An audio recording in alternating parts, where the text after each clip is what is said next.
रोहित हैरान होकर अंजलि आंटी की ओर देख रहा था। थोड़ी देर अंजलि आंटी ने मन में कुछ सोचने के बाद रोहित से कहा, I will need your help. मुझे इस लड़की अनिका गुलेरिया के बारे में कुछ इन्फॉर्मेशन चाहिए। रोहित ने जैसे ही ये बात सुनी, उसने अब्दुल को फोन लगाकर कहा, तुमने और सनी ने जो सारी इन्फॉर्मेशन मिस अनिका के बारे में कलेक्ट की थी, उसकी एक कॉपी बनाकर अंजलि आंटी को दे दो, और ये काम अभी करना। अब्दुल जल्दी से सारी कलेक्ट की हुई इन्फॉर्मेशन की कॉपी बनाकर किशन जी के रूम में लेकर आया। अनिका गुलेरिया की इन्फॉर्मेशन वाली फाइल पढ़ने के बाद किशन जी और अंजलि आंटी को यकीन हो गया कि अनिका ही किशन जी की खोई हुई भांजी थी। कोई प्लीज उसे मेरे पास लेकर आओ, मैं देखना चाहता हूँ उसे अभी इसी वक्त। Please bring her to me. Rohit और अब्दुल ने एक दूसरे को देखा। अब्दुल तुरंत ज्योति बुआ के रूम की ओर दौड़ा, मगर अनफॉर्चुनेटली जब तक अब्दुल वहाँ पहुँचा था, अनिका ज्योति बुआ की रिपोर्ट देखकर निकल चुकी थी। अब्दुल ने रिसेप्शन से गौतम गुलेरिया का नंबर लेकर अंजलि आंटी को दिया। अंकल आंटी, अब आपके पास गौतम जी का नंबर है, आप उन्हें कांटेक्ट कर लीजिए। आई एम श्योर बहुत जल्द ही आपकी मुलाकात अनिका से हो जाएगी। बट इन द मीनवाइल मेरी एक बहुत इंपॉर्टेंट वर्चुअल मीटिंग है, मुझे अभी होटल जाना होगा। Hotel paradise presidential sweet.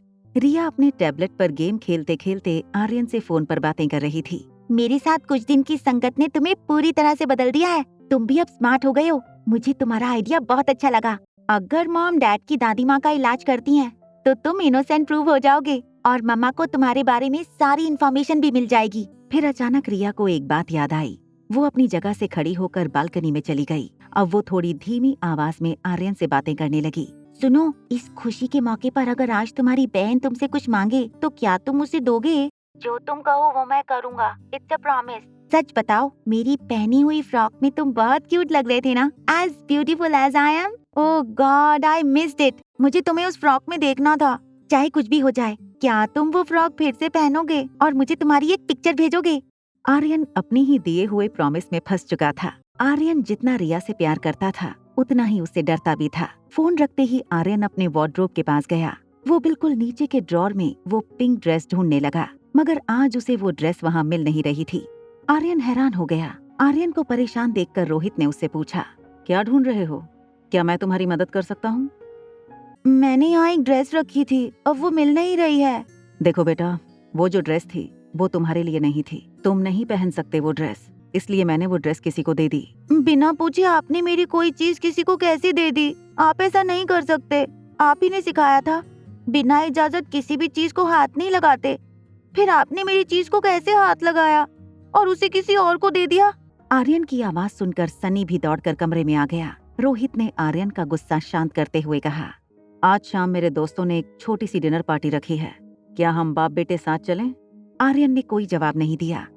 उसे अपनी ड्रेस खो जाने का बहुत अफसोस था। Presidential suite 2402। अनिका अपने पापा गौतम गुलेरिया से फोन पर बातें कर रही थी। मेरे मामा मुझसे मिलना चाहते हैं, मगर मैं तो उन्हें जानती तक नहीं। क्या आपको यकीन है कि वो जो कह रहे हैं वो सच है? अब सच कह रहे हैं या झूठ, वो तो आकर पता चलेगा। उनका फोन आया था और कहा कि अभी थोड़ी देर में वो घर आएंगे तुमसे मिलने, तो तुम आकर मिल लो उन्हें और खुद ही पता कर लो कि वो सच कह रहे हैं या झूठ। ये कहकर गौतम ने फोन काट दिया। गौतम की बातें सुनकर अनिका बहुत हैरान हो गई थी। मनीषा और कामिनी को अनिका के नए रिश्तेदारों के बारे में सुनकर ताज्जुब हो रहा था। अचानक इतने सालों बाद अनिका के मामा कहाँ से आ गए? कामिनी सोफे पर लेटकर अंगूर खा रही थी। उसने गौतम से सवाल किया, मगर आज अचानक अनिका के मामा मामी यहाँ क्यों आ रहे हैं? माँ, मुझे तो लग रहा है वो लोग कहीं हमसे आकर पैसों की भीख ना मांगने लगे। हाँ, फोन पर वो औरत कह तो रही थी कि अनिका के मामा इस वक्त बहुत बीमार हैं और हॉस्पिटल में हैं। पहले आ तो जाने दो, देखो क्या बात करना चाहते हैं। देखो, पहले ही कह देती हूँ, उन भिखमंगों ने अगर पैसे मांगे तो एक भी रुपया देना मत। जिसके मामा मामी हैं वो ही पैसे दे, हम क्यों दे? तुम तो मुझसे ऐसी बात कर रही हो जैसे उन्होंने मुझसे पैसे मांगे और मैंने तिजोरी खोलकर उनके सामने रख दिया। ठीक है, अब अपना बीपी बढ़ाओ मत। और हाँ, नौकरों से कह दो कि सैनिटाइजर का डिब्बा साथ में ही रखें। पता नहीं कैसे होंगे ये अनिका के रिश्तेदार। उनके आते ही पहले मैं उन पर सैनिटाइजर छिड़क दूंगी, उसके बाद ही उन्हें अंदर आने देंगे। तभी गुलेरिया हाउस की डोरबेल बजी। मनीषा ने कहा, लो भाई, आ गए भिखमंगे। कामिनी दौड़कर किचन में गई और सैनिटाइजर का एक बड़ा सा डिब्बा लेकर बाहर आई। उसने मनीषा को दरवाजा खोलने से रोकते हुए कहा, मैं खोलती हूँ। कामिनी ने दरवाजा खोलते ही सामने खड़े शख्स पर सैनिटाइजर छिड़कना शुरू कर दिया, मगर दरवाजे के सामने खड़े शख्स पर नजर जाते ही कामिनी चौंक गई। आगे की कहानी जानने के लिए देखें अगला एपिसोड सिर्फ पॉकेट एफएम के यूट्यूब चैनल पर। और एक लड़की को देखा तो के सारे एपिसोड को सुनने के लिए डिस्क्रिप्शन में दी गई लिंक से डाउनलोड करें पॉकेट एफएम ऐप।